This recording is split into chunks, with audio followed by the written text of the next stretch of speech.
So I went along to this beautiful country estate. There was about 20 other people there, and it was just this amazing space of incredible, radical authenticity and vulnerability.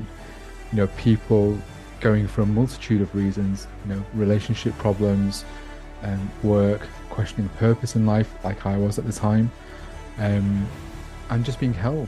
Well, we get guys to really connect with what it is they're struggling with and what they might want to get out of the weekend.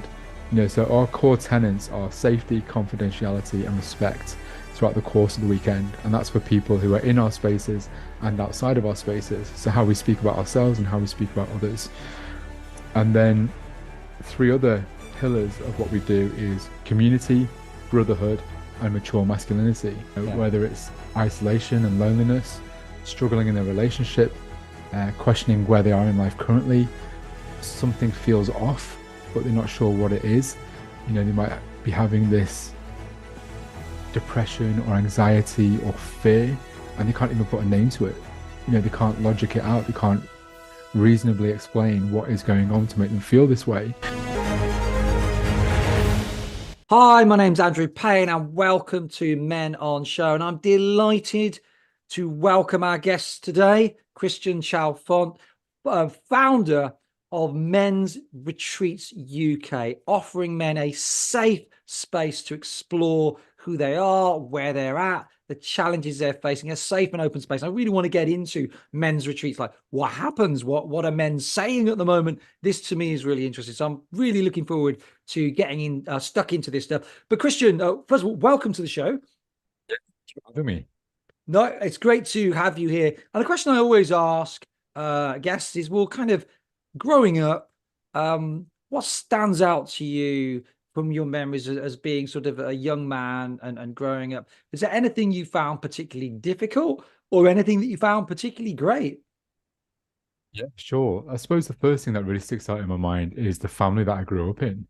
I was very fortunate. My mother and I lived with my grandparents up until I was 9 years old, because my mother was only roughly 18, 19 when she had me.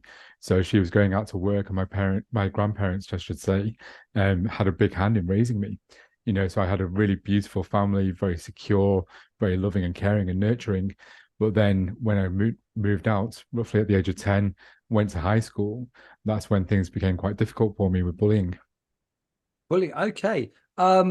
So talk me through that in terms of the bullying. What do you remember from that? Yeah, well, 2 distinct things really. Being dyslexic, but not being diagnosed at the time, and really struggling academically with my studies, obviously, each of my lessons, and the teachers just not being sympathetic to that at all.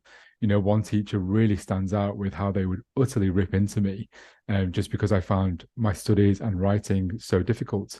And then another thing, just being bullied by peers for being gay at the time as well. So I came out to my friends roughly at the age of 12, but the bullying had started happening about a year previous to that. So again, just real difficulty in feeling safe and secure and like I belonged anywhere. And how long ago was it, when you were 12? You look like a young man to me. I mean, all my hair's gone grey. Yours is beautifully chestnut brown from what I can see. But so I'm imagining it was like, what, 12 years ago for you? When was that roughly? Well, I'm 41 now, so that was quite a long time ago. I was, yeah, no, you're looking good for 41. Let me tell you that. Yeah. So yeah, so if you're going back to 12 from 41 minus 12 is sort of 28, 29 years ago, which takes Yeah. us back to sort of the mid 90s.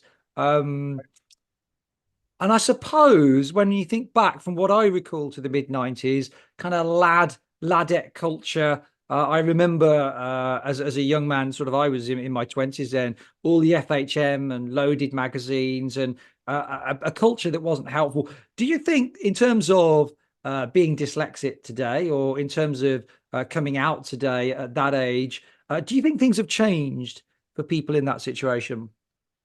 It's a big difference. I definitely do. I look at friends of mine who have children who range from, say, 12 up to 18 years old. And the narratives that I hear about those young people coming out, or the topics around being gay, being bisexual, even trans, identifying as non-binary, it's a very different conversation that's happening now to what was happening then. And that's certainly not to say that it isn't without difficulty. But I think there's a lot more openness that goes on these days. Back then, and don't get me wrong, I was brought up in a very female dominant household, and I naturally felt very relaxed around women more than men. But yeah, definitely felt on the outside of it, of just really that sense of belonging. Whereas nowadays, I think there's more opportunity for that sense of belonging and connecting with other people. And I think social media is a big part of that as well, for good and for bad. Yeah, I mean, it can be obviously a horrible, horrible place if you have a particular opinion on something in terms of being Mm, trolled. But there is an openness. Culture has, I feel, moved on. I know when I grew up in a very churchy background. My dad was a Baptist minister. If within our youth group someone had come out, that would have been like a major scandal, massive news. But today it'd just be like no news at all. It'd be like, oh, yeah, okay. yeah, 100%. Like that really brings to mind a story that an ex of mine told me of when he came out when he was gay, similar kind of time frame to myself. Again, his family were deeply embedded in the church. His mom and dad did so much charity work with the church as well. It was a very big part of their lives. And then he came out as gay to his parents. The parents went to their priest or minister and said, "Look, our son's just come out as gay. How can we support him?"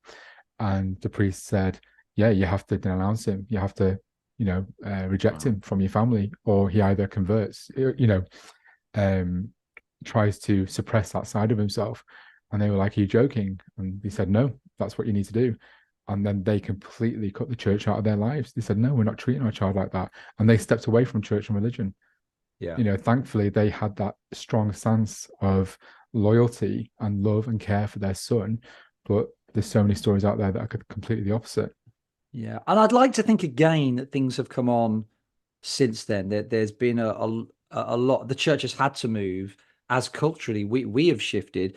Do you think so? The bullying that you experienced, um, looking back, what was the impact on you at that time and sort of shaping you as your teens? How did that affect you?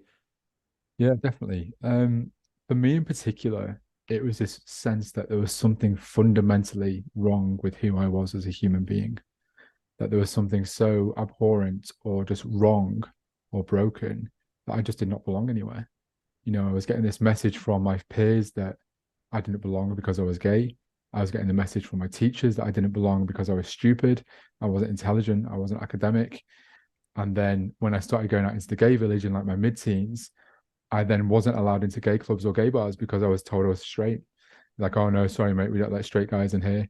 So I was doing everything possible to present as normal, quote unquote, and straight, and not give anything away that what my orientation was.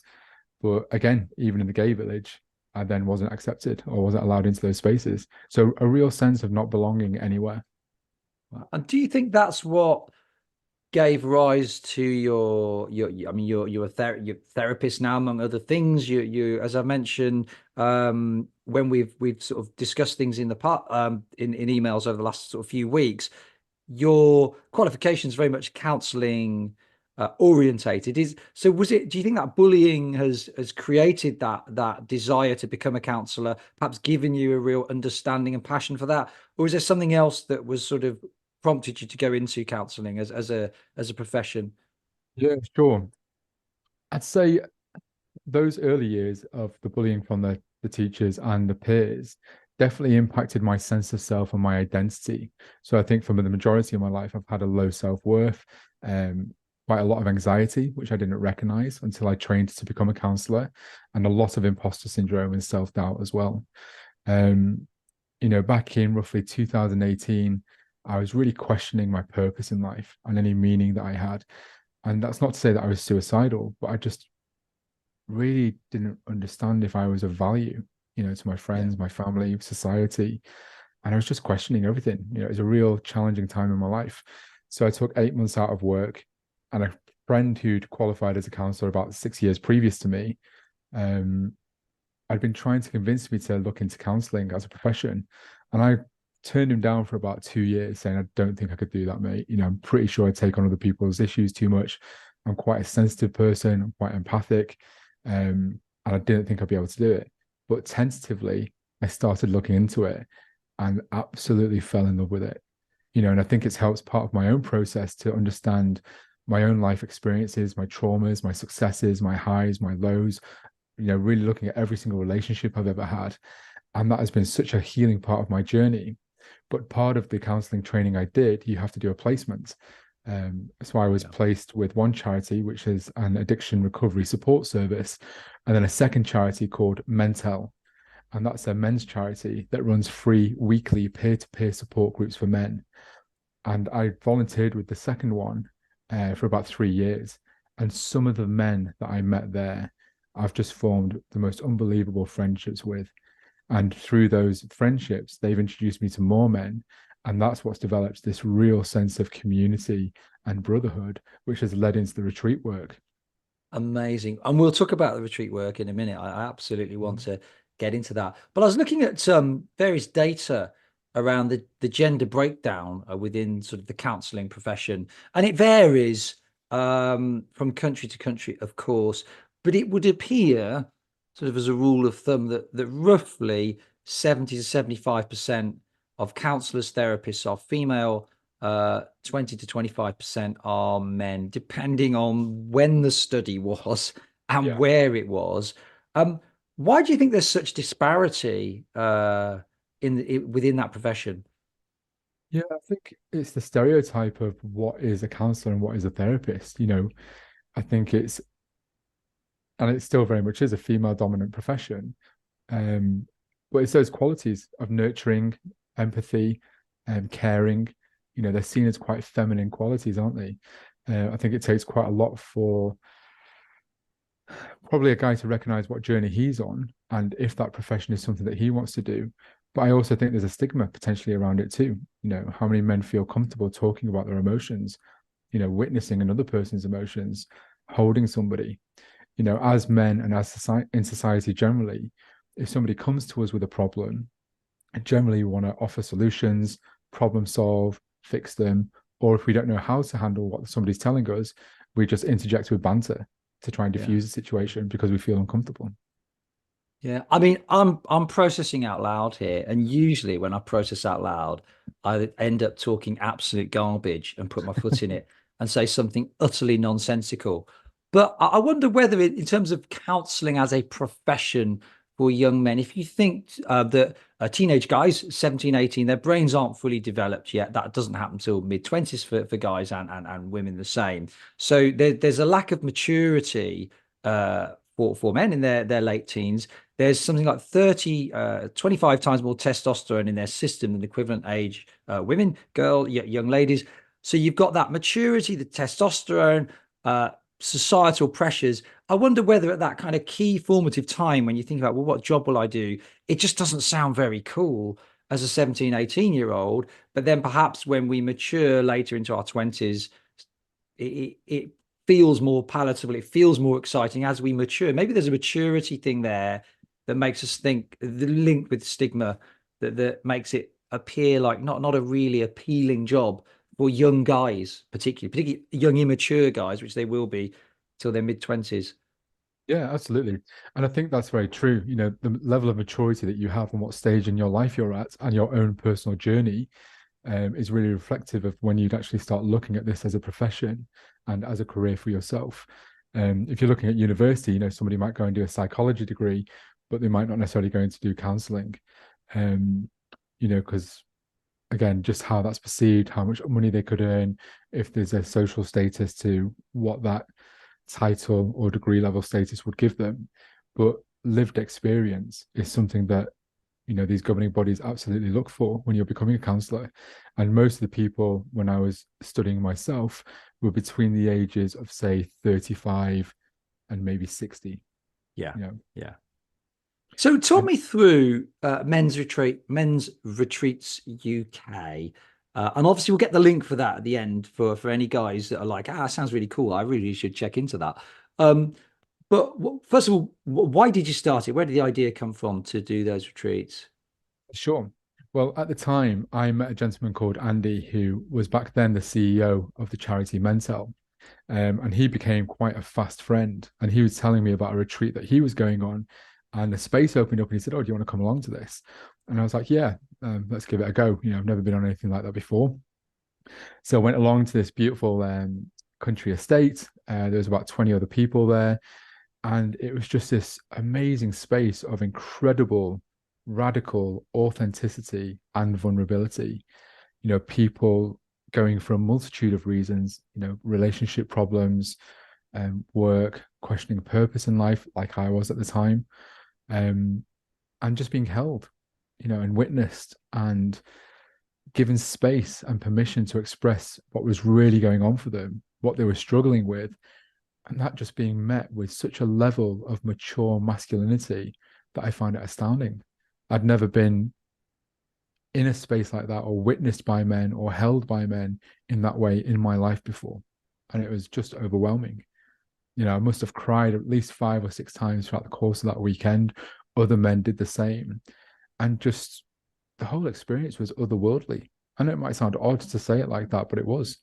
If you think about what your day-to-day relationships are like with men, your brother, your father, friends down the pub, your manager at work, your teammates on a sports team, there's a certain level of bravado or wearing a mask or showing up in a certain way because of these external narratives that we think we have to conform to around what masculinity is, what strength is, what success is. And there was just none of that on this retreat. And then I met another gentleman there called Angakara, who is from Indonesia. He's an immigrant, and he's been trying to get status, what do you call it? Citizenship over here for about the last 13 years. And he finally got it. And then he told me about retreats that he'd been running. And it was just this, again, went along to it. And this amazing weekend of professional life coaches, therapists who are holding men in this space, but also sharing from a place of lived vulnerability and lived experience. They weren't intellectualizing these concepts or the traumas or the pain that they've been through. They were very, very open about what they've struggled with and how they've come through the other side of that. So having this experience on other retreats, seeing almost the magic, not that it is magic, of course, but the depth, the bonding, the male camaraderie, the vulnerability, all that stuff, you then thought, well, actually, I should probably be running these. And you set up men's retreats, UK. Talk us through what happens on an average weekend. In a nutshell, what if I was booking in, if I thought, well, I might as well, I know nothing about this, I'll come along. What should I expect on a weekend? Yeah, well, we get guys to really connect with what it is they're struggling with and what they might want to get out of the weekend. So our core tenets are safety, confidentiality, and respect throughout the course of the weekend. And that's for people who are in our spaces and outside of our spaces. So how we speak about ourselves and how we speak about others. And then 3 other pillars of what we do is community, brotherhood, and mature masculinity. So as soon as you arrive on one of our retreats, we get guys settled in, and then we have the first kind of contracting session of how we want to be with each other. What is allowable behavior? How do we want to receive one another? And guys can just shout out a word, and then we drill down on that word. So if it's safety, okay, what does safety mean to you? What does safety look like to you? What is behavior of safety? So whatever the list of words is, and we generally have between 12 and 20 words that get written up on this board. And then we all hold our hands up and we agree to respect this and to stick to this code of conduct for the course of the weekend. And then we'll generally have a pretty amazing dinner. We've got some awesome chefs that are on board with us, actually. Oh, I like the sound of that. Absolutely phenomenal. And then, the course of the weekend is the Friday is generally the settling in. The Saturday is a deep dive into whatever it is that you're bringing that weekend. And the Sunday is a resurfacing, like it's focusing on the future and where you want to get to. So it's this gap between what you're struggling with right now and where do you want to be moving forward. So it's giving you the time and space to really articulate what's going on, to be witnessed in that, and to really express yourself, with the help of therapists, counselors, and life coaches who are incredibly skilled individuals. I've got a fantastic team of guys that I'm working alongside. And again, all with their lived experience of what they've struggled with in life. And again, the guys on our team cover such a range of demographics, black, white, gay, straight, young, old, natives, immigrants. We've got such a range of lived experience that you wouldn't believe it, and it really And speaks to the individuals that come on the board. yeah, and in terms of your downtime, do people go off walking? Are there activities? Because are you out in the countryside, the woods, by the beach? Where are you roughly? What are you doing? Yeah, sure. So we generally have a large house to ourselves in the countryside. Oh, The nice. numbers are usually between 12 and 20 guys. That's completely dependent on the venue and the rooms available. And yeah, we conduct coaching workshops indoors or outdoors, depending on the weather. We do breath work, cold water therapy, a lot of somatic practices. So by somatic, I mean just into the body. So really introducing guys to their nervous systems and what's going on there. As men, we can live in our heads quite a lot of the time. We can try and apply logic and rationale to everything that's going on, but how much do we actually feel into our nervous system? So coping strategies, for example, how many of us might rely on a bottle of wine at night just to kind of de-stress from the day? Okay, instead of having a bottle of wine, what if you did a breathwork practice instead, which allowed you to dissipate all of that cortisol that's crushing around in your system and all that angst that's being held in your muscles? And that's a different way of actually releasing and processing that. So we're introducing guys to therapeutic practices that they can do by themselves at home, readily accessible, without the need to pay for them or some gimmick or some fad. So we're teaching and resourcing men on how to look after themselves and care for themselves, and also how to be in community with their partners, their families, and the wider society. So, I mean, you're helping them to really connect with their inner selves.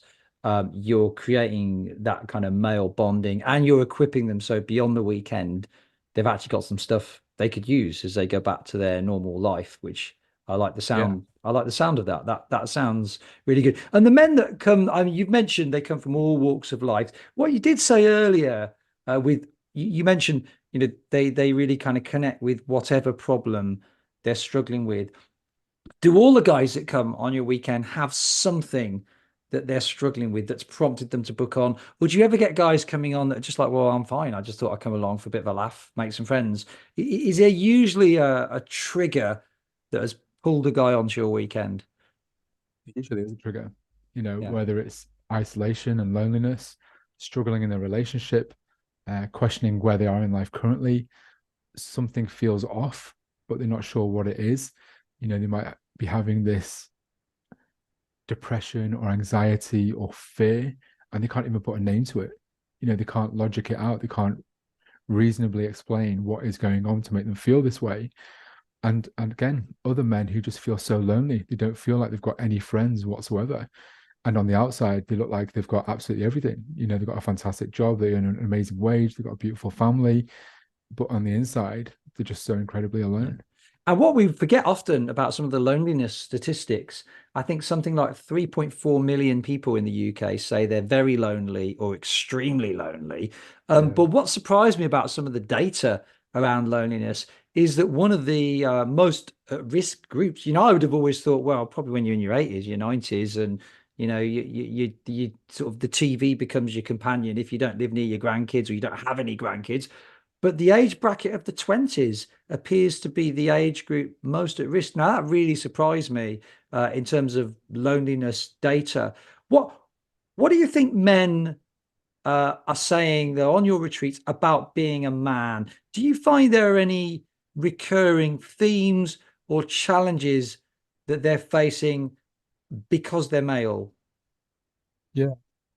I think there's a lot of fear right now about having an opinion as a man.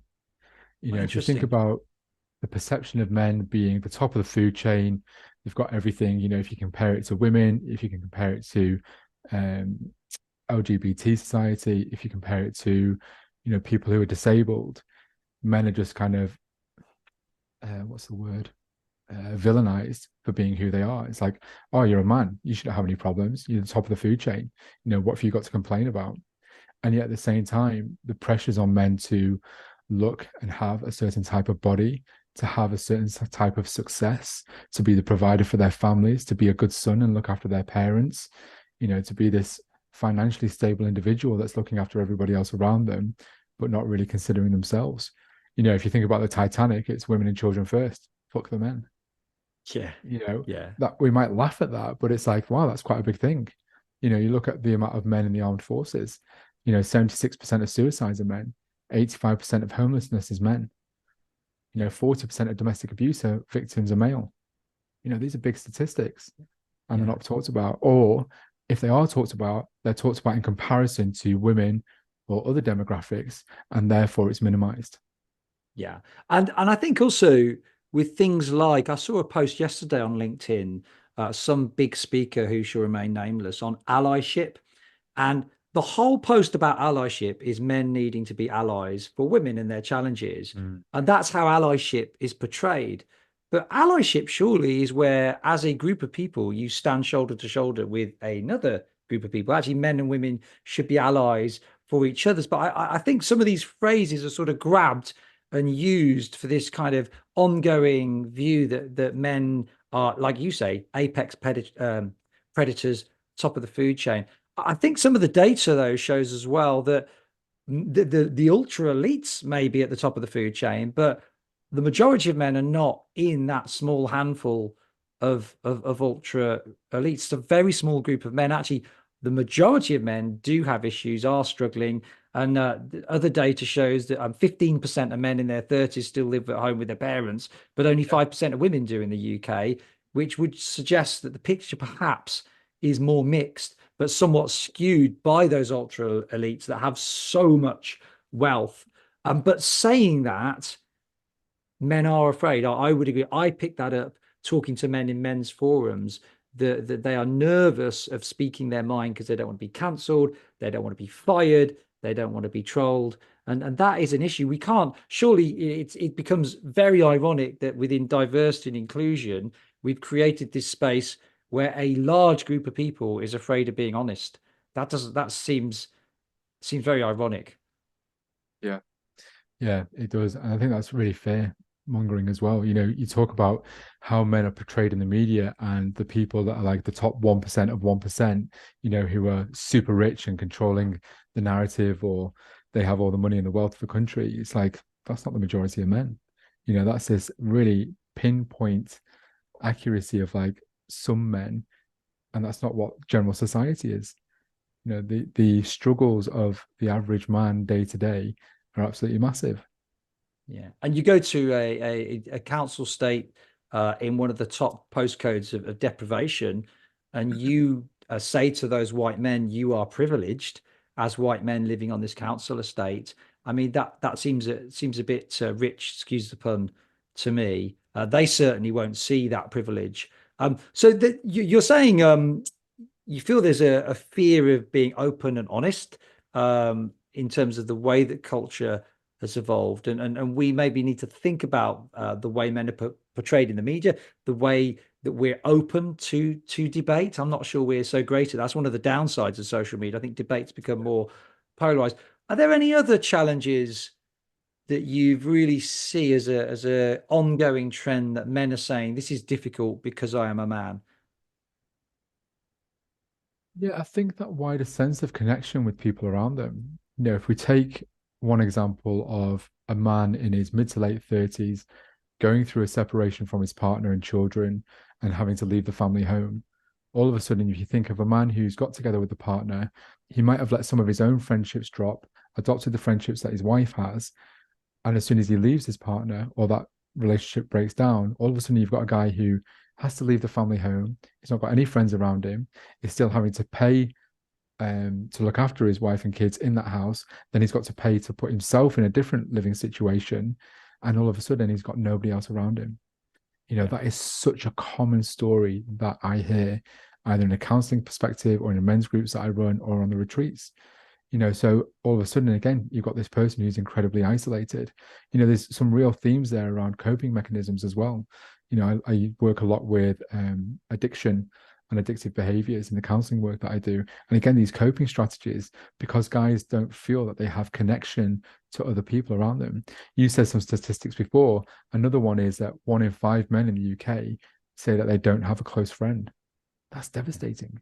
If you don't have anybody that you can open up to and connect to and be real with, then you're just suffering alone, trapped in your own mind. Yeah, and it isn't just sharing the tough stuff, having a close friend to share some amazing news with. I don't know, Yeah. something that you've started to do that you're really, having someone to go away on holiday with. I Yeah. read some research. I think it was Samaritans did a big piece of research on suicide back in 2016, and they made the point that often we know that when in midlife, when men or women get divorced, that is a real elevated risk of suicide for men and for women. But the Samaritan piece of research, what they were saying was it's particularly marked for men because in terms of social circles, they tend to be more reliant on their female partner's social circle than vice versa. And often just because they're married, they'll be like, well, I'm fine. And then they're not plugged into any community. So then when they do, the marriage does break down, as many do, they really are, as you say, they're on their own, they're isolated, and now facing some of the pressures that come with divorce, such as not seeing their kids, family courts, seeing a partner they love, maybe with now someone else. There's all kinds of stuff they're facing on their own. So I guess that's where the retreats come in as such an important part of addressing men's mental health. It really, really is. And just giving a space where other men can actually share that commonality of struggle, and what they're going through so they can see that they're not alone. We have it in some of the sharing circles over the course of our retreats where you can see that there's a bit of a nervous energy. There's a real question, slightly fearfulness of like, oh, what are people going to say? What are they not going to say? And in that first share circle, we get guys to introduce their name, what's brought them here, and something that they might be struggling with. And after we've done that group contracting of safety, confidentiality, and respect, and all the other words that people wanted to put on there, and seeing how people have responded to that, then they start opening up about what's really going on. And you would not believe within those first 4 hours of the retreat starting, how these walls come crashing down straight away. You mentioned something before about how we look after guys after the retreat as well. We help guys integrate what's happened. One guy sticks out to me from the retreat that we ran in December, and he said, that first night back at home, I found really difficult. And the next day, my wife and the kids went out. We went on a walk in the countryside, went to the pub. The kids were playing in the garden outside, and I just broke down in tears. And he said, and I realized that I missed being around the guys.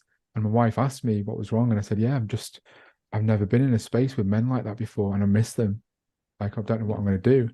So that post-retreat integration of what you've learned, what you've experienced, that level of vulnerability is really key in helping guys. If they've just been cracked open like a nut for the first time and really explored their emotions, then we really support them, for the next, 5 to 3 months after that. Well, 5 weeks to 3 months after that. So how would people get in touch with you to find out more about your retreats? How would they find you? What's the best place for them to start? Yeah, for sure. You can either get in contact directly through the website, mensretreatsuk.co.uk. I'm also on LinkedIn and on Instagram as well. So any one of those ways, getting in contact with us, just drop us an email and we can send out information to you. They can have that initial conversation. And for you, thinking about how we best help men and boys, for me, it's really exciting on this podcast. I've had Charlie Bethel from Men in Sheds.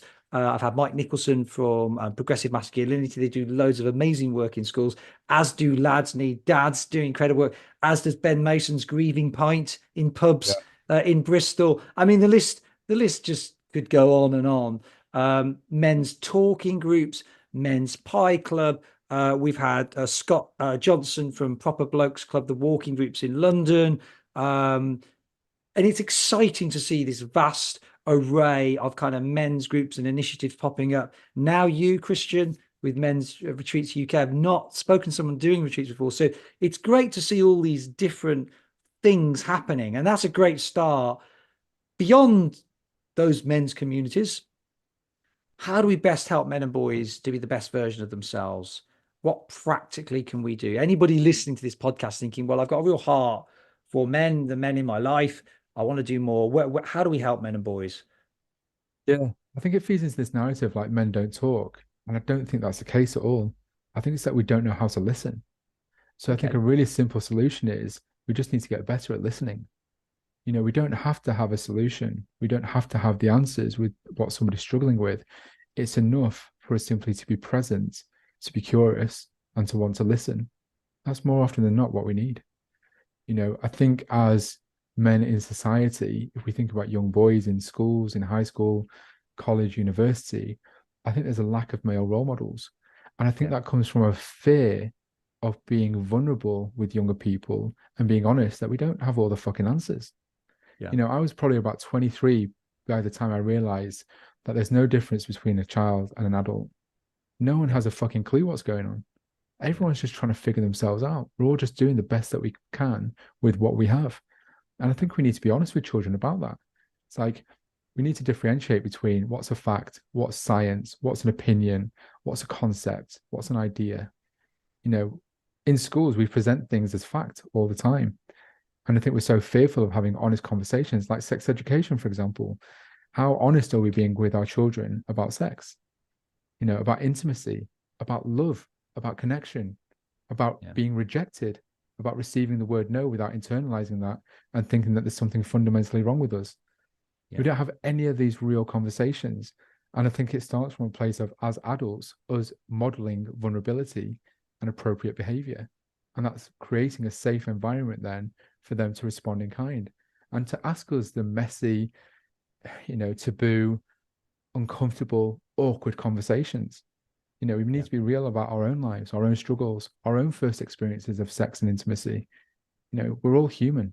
We need to be human together. So there's two things you've mentioned there, both of which I think are really insightful, really important. The one is the modeling of vulnerability, because that creates this buzzword we all know about, psychological safety, where you feel safe to be open and transparent. To create those kind of safe spaces, it requires people to be vulnerable, and vulnerability can be infectious and in a really great way. The listening part, I think you're absolutely right that I still feel as a guy. So when I've had marital relationship advice or been on these kind of courses, which I have both times before I got married, I'm very happily married second time round. You learn that actually a lady wants to be listened and understood. She doesn't necessarily need you to advise her. She just wants to be heard and understood. Actually, that's the same for men as well. That actually, 100%. when they've got challenges and issues and they're unpacking what's going on for them, they don't necessarily need a whole load of advice. Just that process of being able to talk and be listened to by people that are really for you and with you is hugely important. So taking the pressure off yourself to have a solution at the ready, because often these situations are quite complex. We're not going to have a solution. There isn't a solution, but just the listening is enough. I think that's really important, really insightful. Yeah, it's definitely what we found. In each of the spaces that we've run, in my work as a counselor, in my space holding work as a group facilitator as well. It's just that. It's enough to show up, be present, and to listen. So, as a message of support, I always ask this to close off the podcast. If in a sort of a two-sentence summary, you could give a message to men, a message of hope, encouragement, what would that message be in a couple of sentences? We are hardwired for community. We used to operate in tribes. We used to hunt as tribes. If we go to war, we go to war as a team, as a unit. And yet in today's modern world, we face all of our issues and our struggles alone. And we're not meant to. We're meant to be connected to each other. You're not meant to have all the solutions yourself. So reach out, tap into that community that's around you. Yeah, we are hardwired for community. I like that. That's absolutely right. Christian, it's been an absolute pleasure talking to you. Thank you so much for giving up your time for this podcast. Anybody listening to this, the links to Men's Retreats UK will be in the written description for this podcast. Christian Chalfont can be found really easily on LinkedIn, particularly. And you mentioned as well, you're on Instagram as well. Is that the other? But yeah. So do reach out to Christian. Christian, it's been an absolute pleasure. Thanks so much for your time.